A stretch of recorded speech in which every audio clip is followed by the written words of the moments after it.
Bismillahirrahmanirrahim. Assalamualaikum warahmatullahi wabarakatuh. Halo semuanya, kami dari kelompok 5 akan mempresentasikan mengenai rasio keuangan PT Anissa mata kuliah Manajemen Keuangan.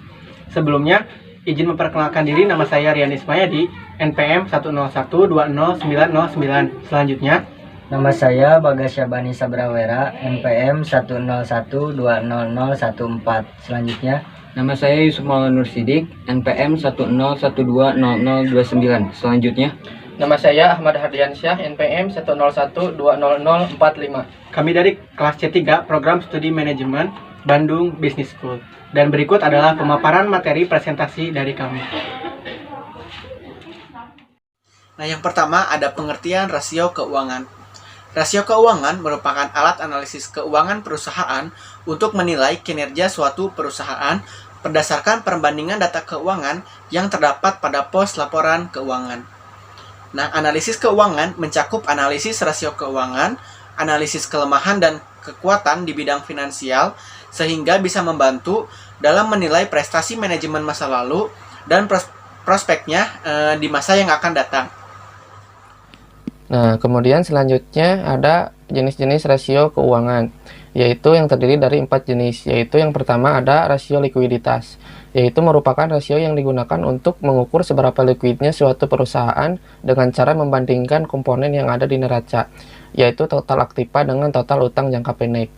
Kemudian yang kedua ada rasio profitabilitas, yaitu rasio yang digunakan untuk mengukur kemampuan perusahaan memperoleh laba dalam hubungannya dengan penjualan, total aktiva maupun modal sendiri. Kemudian yang ketiga ada rasio solvabilitas, yaitu merupakan rasio yang digunakan untuk mengukur kemampuan perusahaan untuk memenuhi kewajiban hutang jangka panjangnya dan sering digunakan oleh calon pembeli pinjaman bisnis. Nah, kemudian yang terakhir ada yang namanya rasio aktivitas, yaitu merupakan rasio yang digunakan untuk mengukur seberapa efektifnya perusahaan dalam memanfaatkan suatu sumber daya yang ada.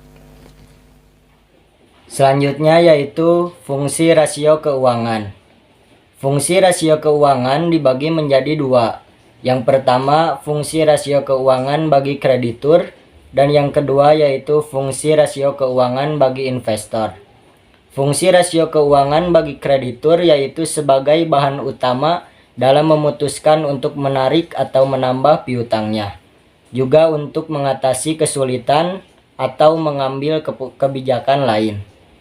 Sedangkan fungsi rasio keuangan bagi investor yaitu untuk menentukan sikap sekuritas yang dimiliki pada perusahaan di mana ia berinvestasi. Selanjutnya rumus mengenai rasio keuangan. Yang pertama, rasio likuiditas yang terdiri dari current rasio sama dengan aktivitas lancar dibagi hutang lancar. Kedua, yaitu rasio profitabilitas yang terdiri dari 3. Yang pertama, gross profit margin yang rumusnya penjualan dikurangi harga pokok penjualan dibagi penjualan. Kedua, net profit margin sama dengan laba setelah pajak dibagi penjualan. Yang ketiga yaitu return on investment, yang mana rumusnya laba setelah pajak dibagi total aktivitas.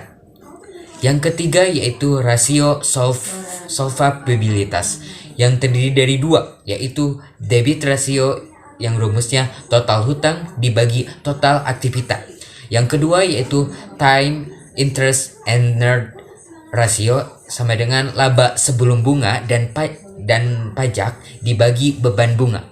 Yang keempat yaitu rasio aktivitas yang terdiri dari 4. Rumus yang pertama, periode pengumpulan piutang sama dengan piutang dikali 360 dibagi penjualan kredit. Kedua, perputaran piutang, yaitu penjualan kredit dibagi piutang.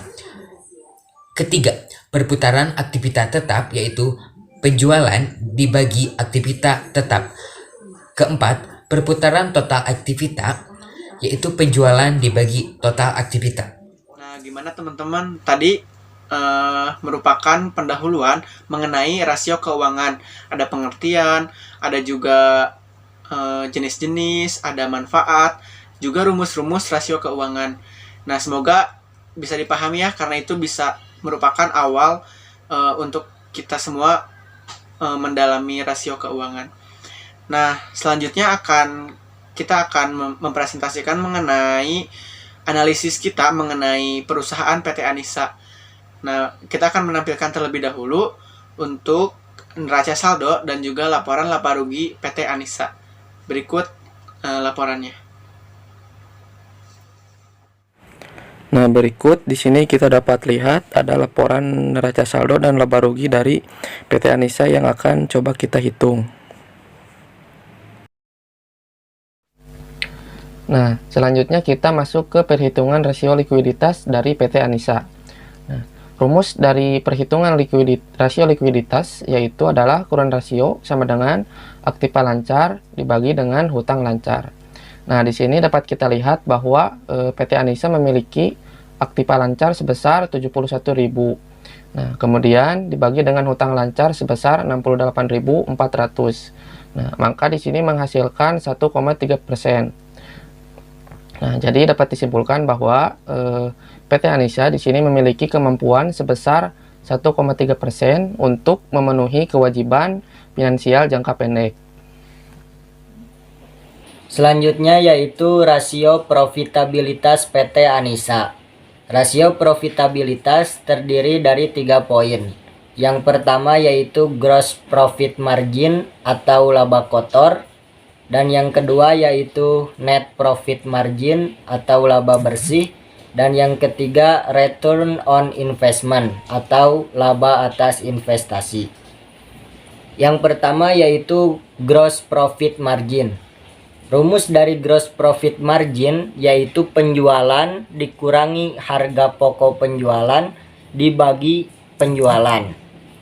Terlihat dalam laporan laba rugi dan neraca PT Anissa menunjukkan bahwa penjualan sebesar 600.000 dikurangi dengan harga pokok penjualan sebesar 511.000 dibagi dengan penjualan sebesar 600.000 dan hasilnya yaitu 0,14 atau dipersentasekan menjadi 14%. Jadi PT Anissa mempunyai gross profit margin atau laba kotor sebesar 14%. Berarti setiap Rp1 penjualan PT Anissa mampu menghasilkan laba kotor sebesar Rp0,14. Yang kedua yaitu net profit margin. Rumus dari net profit margin yaitu laba setelah pajak dibagi dengan penjualan. Terlihat di laporan laba rugi, PT Anissa memiliki laba setelah pajak sebesar 24.000 dibagi dengan penjualan sebesar 600.000 dan hasilnya yaitu 0,04 atau dipersentasekan menjadi 4%.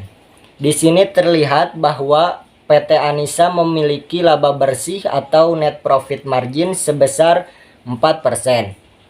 Dan dapat disimpulkan bahwa PT Anissa mengalami penurunan karena dari yang tadi laba kotornya 14%, ketika menjadi laba bersihnya yaitu 4%.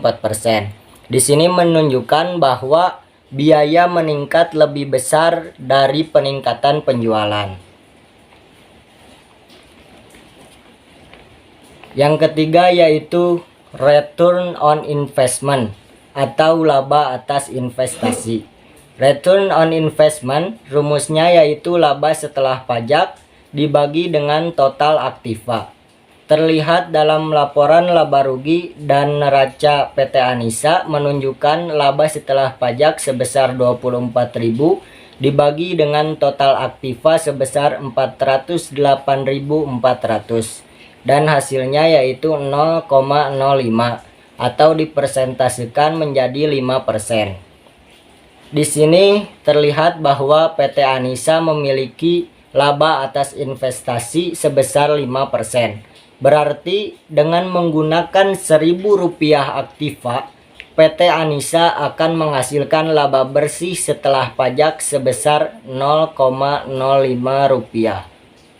Nah, selanjutnya adalah rasio solvabilitas. Tadi kan udah dilihat ya teman-teman untuk neraca saldo dan laporan laba ruginya. Nah, tadi juga udah dikasih tahu rumusnya. Debit rasio sama dengan total hutang dibagi total aktiva. Tinggal dimasukin aja teman-teman. Jadi langsung kan tadi total hutangnya berapa? Ada 280.000 dan total aktivanya itu 408.400. Nah, tinggal dimasukin hasilnya itu kan 68%. Nah, jadi total aktiva yang dimiliki PT Anissa adalah 68% yang dibiayai dengan hutang karena ini rasio solvabilitas.